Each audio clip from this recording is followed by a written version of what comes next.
Sup? It's Greggatron. How are y'all? Do you like my t-shirt?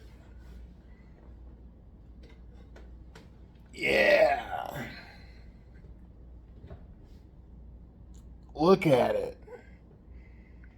I got this shirt from Six Flags. Yeah. Speaking of my shirt, today I'm going to talk about this guy. Soups! Alright, so me and my brother just saw the new Superman movie. It was going to be called Superman Legacy, but they dropped the legacy. So this is just called Superman. In the future, we'll probably end up calling it Superman 2025, because that's the year it came out. So we don't get confused with other Supermen. This was a good movie. Dang good movie. Let me start by saying this, just to get it out the way. It's not better than Man of Steel, but that's okay. Because Man of Steel... Man of Steel is my baby. This movie right here has a very special place in my heart. I love Man of Steel. As you can see, I got this good DVD from Best Buy. This was in 2013. Can you believe it? I'm only bringing this up because you almost have to compare it to Man of Steel, even though it's got nothing to do with Man of Steel. You will definitely want to say some Man of Steel elements. So I'm just throwing this out there, and because it's the most recent Superman movie, they never made a sequel. So if I end up bringing this movie up, don't be mad at me throughout the video. And I actually might have to make a separate video just about the pros and, not the pros and cons, but the similarities and the differences. The contrast. The Venn diagram. Yeah. So, with that said, this is a totally different universe. This is from James Gunn. He's the director from Guardians of the Galaxy, and I'm sure he's directed tons of other things, but as far as superhero stuff goes, that's what he's most noted for, most known for. James Gunn, there's a moment in this movie where it really feels like a Guardians scene. I'm like, okay, I can see that. This is definitely James Gunn. Gunn with two N's. Gunn. So, this movie, as far as laying down the foundation goes, in the beginning, well, this is spoiler free, by the way. Spoiler free. So everything I'm going to tell you is already in the trailer, as far as I know. I only watched the teaser. But the way it's set up is really nice, because we don't need an origin story. Thanks to Man of Steel, and everybody already knows Superman's origin. That's one thing about Man of Steel. Man of Steel took some time into his origin, whereas this movie, they're like, nah, we're not going to do that. We're not going to repeat the same. It doesn't need to be said. In the same way the Batman takes place in Batman Year 2, he's been Batman for a couple years now. He's been working nights for 2 years. They just jump right in with that movie, opposed to the Batman Begins route where they explain everything. They kind of do that with this Superman movie. He's pretty much thrown in there, but there's headlines in the beginning of the movie that'll say, like, 3,000 years ago, the first metahuman was spotted, or, 30 years ago, a metahuman came to Earth. 3 years ago, he revealed himself as Superman. So we, the viewer, already know Superman's established in this universe, which is refreshing and nice. And it's nice to just be able to jump into a movie without all the explaining and backstory.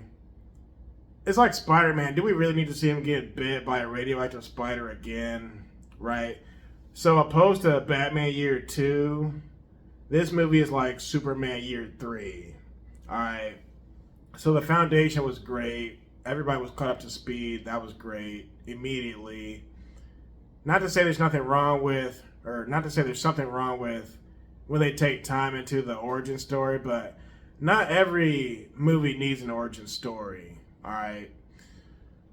So I like how a lot of this movie is about journalism and reporting because he is Clark Kent. Don't forget about Clark. He has a job. He's making ends meet. He has a personal life. This man's putting food on his table. I like how outside of being Superman, he's kind of a normal guy. Somewhat. That's cool. We get to see the Fortress of Solitude again. It's been a while since I've seen that. That was nice. Let's get with the characters real quick. The characters are really spot on in this movie. Everybody from Jimmy Olsen, he really felt like Jimmy.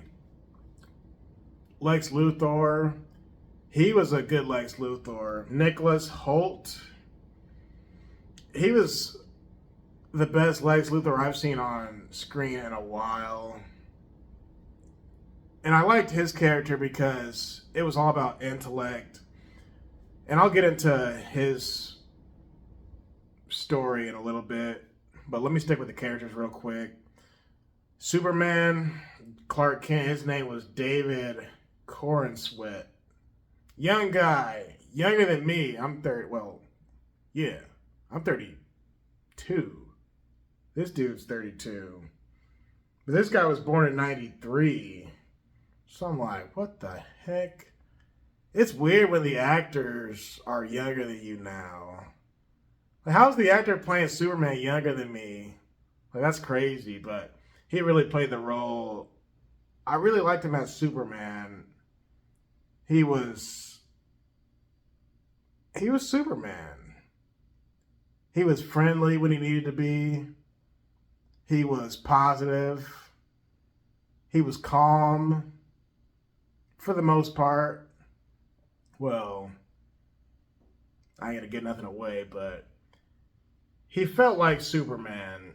And he felt like a different Superman from Henry Cavill, which is okay. You had Lois Lane. She was really good. Her name is Rachel Brosnahan. In this universe, they're already a couple because it's been 3 years, right? So they didn't need to go into how long it took and the romance and, you know, the awkward stuff. They're already dating. So that was refreshing. Now, those two's relationship was interesting. She, at points, was kind of too overbearing a little bit, but it was all right. Because she was a good girlfriend. She wasn't, like, too nagging. It was an interesting relationship because she's in a relationship with two different people, but at the same time, you got Clark and you got Superman. So she kind of has to balance that. And she has to understand your man is Superman. You can't be giving this guy a hard time. Not too much. You need to show some respect here. But yeah, the guy who plays Perry, he was good. Jimmy Olsen, like I said, Lex. Crypto the Superdog. This is the first time we had Crypto the Superdog in a movie that I know of. That was refreshing. Crypto was actually one of the best things about this movie. And thanks to Crypto, we got a cheerful, playful element. Because who doesn't want to see Crypto the Super Dog, right? So that was nice. As far as the story goes, Lex Luthor hates Superman. Like with a passion. Like, Lex believes he's the smartest person in the world, right? And he can't stand the fact that this alien came out of nowhere from outer space, and now he's getting all the shine, all the glory.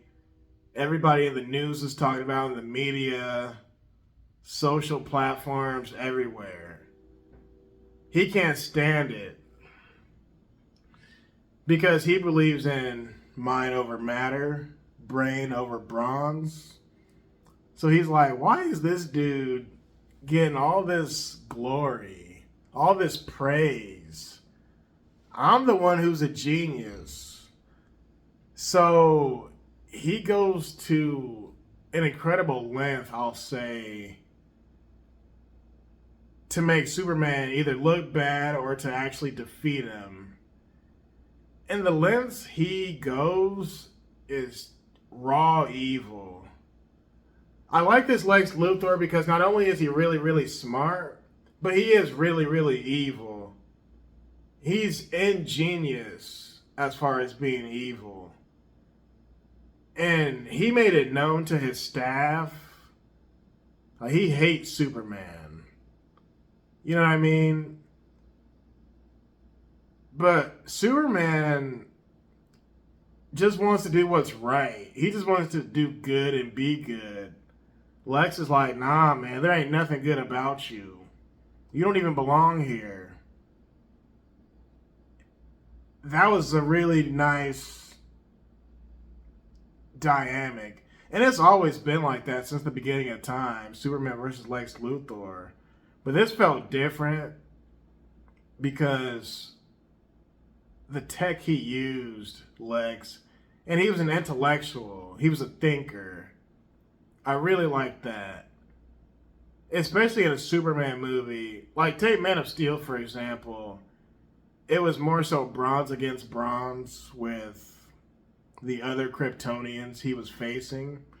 Whereas there are enemies in this movie who he has to physically defeat. But Lex Luthor's mind in this was... It was almost like the Riddler from the Batman movie. He wasn't like... Let's just say he was smart. Let's just put it that way. And I really like how they used the media in this movie to portray both sides. Because we're living in modern day time, right? So people got cell phones, people got smartphones, people got social media. Everything is to people's fingertips. So this movie is not just about a good guy versus a bad guy. It's about perception and journalism. And Clark Kent, his job is a journalist, right? So the whole journalism aspect actually plays into, I guess you could say, propaganda on one side or the other, which is really good because that makes sense. He's a journalist. Another thing I noticed, they almost get political in this movie, but there's a line where, I'm not going to repeat it because I don't remember the line itself, but there's one or two lines where they make sure it's not going to be political. But there's a fine line because news and journalism is related to politics. But this movie is no place for politics, right?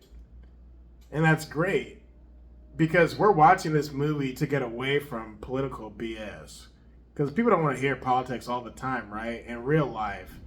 So when we come to this movie, they made sure it was non-political. Kids can watch this movie. Old people can watch this movie. You don't have to be a DC fan or a comic book fan. You can watch this movie if you're just about anybody. It's enjoyable. It's entertaining. Another thing I noticed, the pacing in this movie. They made sure that you would not be bored. Because I believe James Gunn was very specific about how he made this movie. He wanted to take, and I'm just speculating, he wanted to take the good from Man of Steel, but leave out the stuff that people criticized. So one thing people criticized Man of Steel about was, oh, it was either too dark or it was too slow, people said. It took too long to get to the fight scenes or whatever the complaints were 15 years ago. This Superman movie, in my opinion, felt like the Batman universe. Remember in the Batman where he's Batman like most of the time? He's rarely Bruce Wayne. It's about detective work. They made sure you were entertained with Batman stuff and detective stuff. This movie was kind of like that, but with Superman. So instead of it feeling like Man of Steel with the pacing, it felt more like the Batman with the pacing. So it's impossible, because you got to think, if you're a 8-year-old watching this movie, your attention span is already trash. So James Gunn made sure that the kids were entertained and that the adults were entertained at the same time. That I will say. Now, there's other characters outside of who I mentioned, and I'll say them here because, as far as I know, they were already in the trailer. You know what? Yeah, they were in the trailer, so I'll say it. So, as I said in the beginning, it's already been established that there's other metahumans. So the people who are in this movie, they fit actually perfectly with this movie. They didn't just feel thrown in there like in some movies. They actually fit for the most part. Green Lantern, let's talk about him. Guy Gardner, I really liked him. He was a different element. I liked him in the sense that he didn't agree with everything Superman said. So Green Lantern, Hawkgirl, and Mr. Terrific, they're their own little group. And they're kind of like support characters. They call themselves the Justice Gang or something like that. Mr. Terrific, he was terrific, very smart, very sharp. I like what he added to the table. Mr. Terrific, Crypto the Superdog, and maybe even Guy Gardner, they were like three of the best things about this movie. Hawkgirl I didn't care for. I felt like Hawkgirl didn't really change anything either way. But it was nice to see a Green Lantern who talked stuff but could be serious when he needed to. Green Lantern was great because he didn't really get along with Mr. Terrific and Superman in many cases. And in all honesty, Mr. Terrific, none of them really get along. They're just working together here and there because they have to. And that was great, because they were making sure this is not a Justice League movie. So their relationship, the four of them, I guess you could say, Superman, Hawkgirl, Mr. Terrific, Green Lantern, their chemistry, whatever chemistry there was, it reminded me of Black Adam, because Black Adam had Hawkman and Dr. Fate and others. But those characters, they really fit comfortably in that role. They were not just thrown in there. So everything from the core characters to the other superheroes, to the pacing, to the plot itself, to the villain Lex Luthor, to Superman himself, they made sure this was a Superman movie. Even though there was other characters, Superman still held his weight in the movie. And they took every element of the Superman we know and love, and they made sure something from that was here. Like I said, we got the Fortress of Solitude. We even got to meet the Kents, Jonathan and Martha Kent. You got the aspect going on with his parents who passed away. You got stuff going on with that he's still, quote unquote, dealing with. So there's influence from, I guess you could say, both sets of parents. Now, were the parents as solid as they were in Man of Steel? No.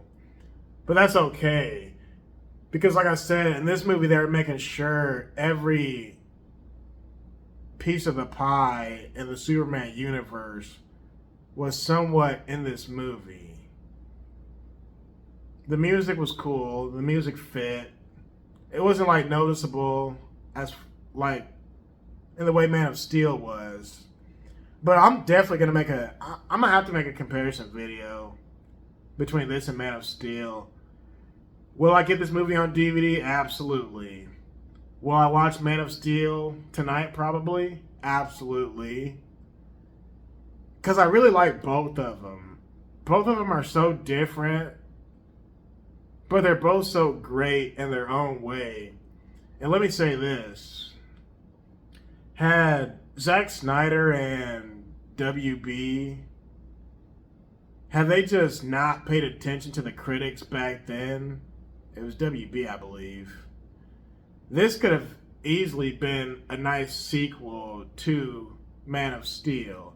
Obviously, it wouldn't have been the same as the movie that just came out, but a movie similar to this would have been a nice sequel to Man of Steel, opposed to going in the Batman versus Superman route and then ruining everything, jump-starting the Justice League too early. That was a mistake.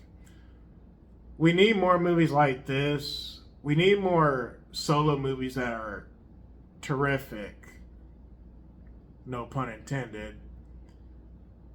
Because we just need to build good quality solo films. And if you want to bring some people together later, that's fine. And you can see there's going to be a sequel to this. Like, I haven't looked at the numbers in the box office and all that, but I could just tell by the theater I was in. A lot of people brought their kids. A lot of people had on their shirts like this. So I'm just going to assume this movie is a success in the box office. And this is the first weekend, I believe. But you got people like me talking about it, so it's definitely going to be a hit. So it's only a matter of time till we get a sequel. Batman's already getting his sequel. So I'm happy with this movie. What would I give it? I don't really know. I'm not going to rate this movie. I just want to leave it blank for now. The problem is if I rate it now, I'm going to watch it 10 more times in the future, and my mindset will change on it. So, was it better than Man of Steel? You can make the argument that it's better than Man of Steel, and we could talk about it, but I don't think it was better than Man of Steel. But will I get it on DVD? Absolutely. Will it be on my shelf next to Man of Steel? Absolutely. So, let me know what you think. I try to keep my videos spoiler free, because y'all don't need to know everything before you see it. It's definitely worth watching. Definitely. If you're a Superman fan, let's say you have superhero fatigue, which I actually have, you still need to see this. If you're a fan of any superheroes or comics, this movie is right up your alley. You're going to like it. You really will. So, with that said, thanks for being here. Thanks for watching. Have a happy weekend. Shout out to the good people wearing all the good shirts. Hit me up in the comments section so we can talk more about it. All right. See ya. Peace.